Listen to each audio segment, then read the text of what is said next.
हरे कृष्णा। आप सभी का हार्दिक स्वागत है मेरी श्रीमद् भगवद गीता की सीरीज में। आज की इस वीडियो में हम अध्याय 2 के अगले श्लोकों का श्रवण करेंगे। उससे पहले आप चैनल को सब्सक्राइब कर दीजिए, वीडियो को लाइक कर दीजिए। श्लोक शुरू करने से पहले हम मंगलाचरण का उच्चारण करेंगे, जिससे हमें गुरु, वैष्णव और भगवान कृष्ण की कृपा मिलेगी। तो भी मंगलाचरण शुरू करते हैं। ओम ज्ञानतिमिरान्धस्य ज्ञानाञ्जनशलाकया चक्षुरुन्मिलितं येन तस्मै श्रीगुरुवे नमः। श्रीचैतन्यमनोभीष्टं स्थापितं येन भूतले स्वयं रूपः कदा मह्यं ददाति सपदान्तिकं।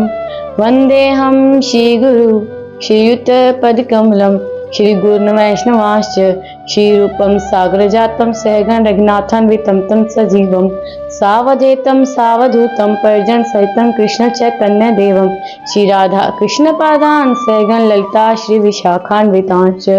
नमः ओं विष्णुपादाय कृष्ण प्रेष्ठाय भूतले श्रीमते भक्ति वेदांत स्वामिनिति नामिने।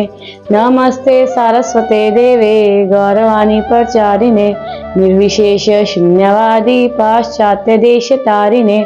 हे कृष्णा करुणा सिंधु दीनबंधु जगतपते गोपेश गोपिका कांत श्री राधा कांत नमोस्तुते। तप्त कांचन गौरांगी श्री राधे वृंदावनेश्वरी विश्वानुसुते देवी प्रणमामि हरिप्रिये। वाञ्छाकल्पतरुभ्यश्च कृपा सिन्धुभ्येव च पतितानां पावनेभ्यो वैष्णवेभ्यो नमो नमः। जय श्री कृष्ण चैतन्य प्रभु नित्यानंद श्री अद्वैत गदाधर श्रीवासादि गौर भक्त वृंद।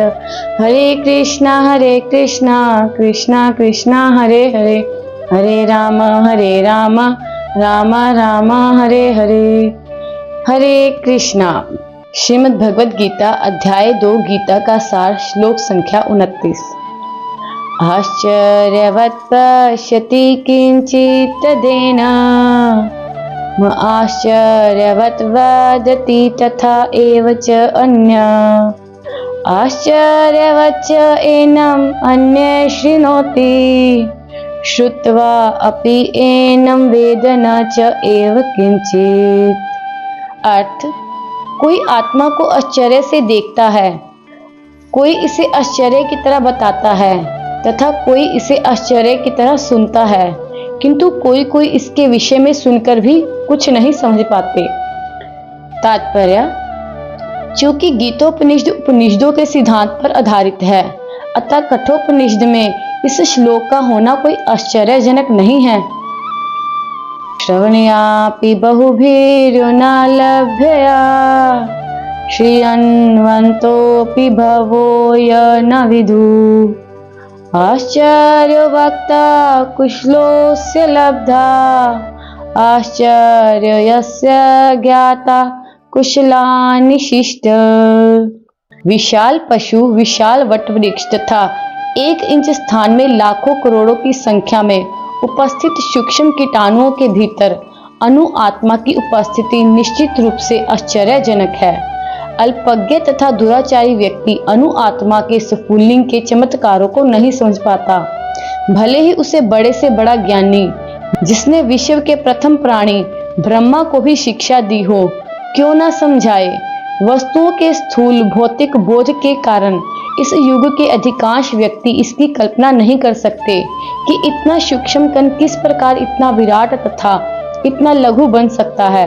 अतः लोग आत्मा को उसकी संरचना या उसके विवरण के आधार पर ही आश्चर्य से देखते हैं। इंद्रिय तृप्ति की बातों में फंसकर लोग भौतिक शक्ति माया से इस तरह मोहित होते हैं कि उनके पास आत्मज्ञान को समझने का अवसर ही नहीं रहता। यद्यपि यह तथ्य है कि आत्मज्ञान के बिना सारे कार्यों का दुष्परिणाम जीवन संघर्ष में पराजय के रूप में होता है। संभवतः उन्हें इसका कोई अनुमान नहीं होता कि मनुष्य को आत्मा के विषय में चिंतन करना चाहिए और दुखों का हल खोज निकालना चाहिए। ऐसे थोड़े से लोग जो आत्मा के विषय में सुनने के इच्छुक हैं, अच्छी संगति पाकर भाषण सुनते हैं, किंतु कभी कभी अज्ञानवश वे परमात्मा तथा अनु आत्मा को एक समझ बैठते हैं। ऐसे व्यक्ति खोज पाना कठिन है जो परमात्मा अनु आत्मा उनके पृथक पृथक कार्यों तथा संबंधों एवं अन्य विस्तारों को सही ढंग से समझ सके। इससे अधिक कठिन है ऐसे व्यक्ति खोज पाना जिसने आत्मा के ज्ञान से पूरा लाभ उठाया हो और जो सभी पक्षों से आत्मा की स्थिति का सही निर्धारण कर सके। किंतु यदि कोई किसी तरह से आत्मा के इस विषय को समझ लेता है तो उसका जीवन सफल हो जाता है। इस आत्म ज्ञान को समझने का सरलतम उपाय यह है कि अन्य मतों से विचलित हुए बिना परम प्रमाण भगवान कृष्ण द्वारा कथित भगवत गीता के उपदेशों को ग्रहण कर लिया जाए। किंतु इसके लिए भी इस जन्म में या पिछले जन्मों में प्रचुर तपस्या की आवश्यकता होती है, तभी कृष्ण को श्री भगवान के रूप में स्वीकार किया जा सकता है। पर कृष्ण को इस रूप में जानना शुद्ध भक्तों की अहत की कृपा से ही होता है, अन्य किसी उपाय से नहीं। श्लोक संख्या 30। देहि नित्यम अवध्ययम देहे सर्वस्य भारत तस्मात् सर्वाणि भूतानि न त्वं शोचितुम अर्हसि। अर्थ, हे भरतवंशी, शरीर में रहने वाले देही का कभी भी वध नहीं किया जा सकता, अतः तुम्हें किसी भी जीव के लिए शोक करने की आवश्यकता नहीं है। तात्पर्य, अब भगवान अविकारी आत्मा विषयक अपना उपदेश समाप्त कर रहे हैं। अमर आत्मा का अनेक प्रकार से वर्णन करते हुए भगवान कृष्ण ने आत्मा को अमर तथा शरीर को नाशवान सिद्ध किया है।